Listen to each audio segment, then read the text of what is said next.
முந்தி காலத்துலலாம் எப்படின்னா, ஒரு பொண்ண கல்யாணம் பண்ணி குடுத்துட்டோம்னு வச்சுக்கோங்க. பேரண்ட்ஸ்லாம் எப்படி ஃபீல் பண்ணுவாங்க? அப்பா! பாரம் குறைஞ்சது. நிம்மதியா இருக்கு. ஏன்னா, ஒரு பொண்ண கல்யாணம் பண்ணி குடுக்கறது தான் பெரிய கடமை பேரண்ட்ஸ்க்கு. முடிஞ்சதுன்னா, எங்களோட பாரம்லாம் முடிஞ்சிருச்சுப்பா, கடமை முடிஞ்சது. நிம்மதியா இருப்பாங்க.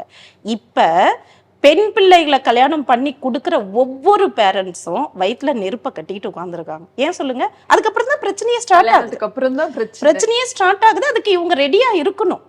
அப்புறம் அப்ப வந்து கல்யாணம் பண்ணி கொடுத்த அப்புறம் ஒரு 1 இயர் என்ன பிரச்சனை வரும்னா, இந்த சீர் வைக்கணும், அந்த சீர் வைக்கணும், பிரெக்னென்ட் ஆவாங்க, டெலிவரி பார்க்கணும், அப்படிதான் இருக்கும் பேரண்ட்ஸ்க்கு. ஆனா இப்ப அப்படி இல்ல.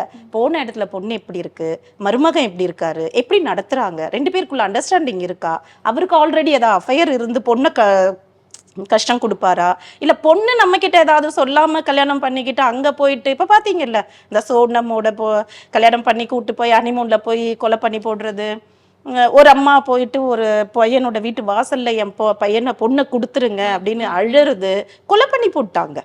ஸோ இந்த மாதிரியான இன்சிடென்ட்ஸ்லாம் இப்போ நிறைய நடக்கிறதுனால பயமா இருக்கு. நாட் அ டிவோர்ஸ் மட்டும் இல்லை, கொலைகள் நடக்குது.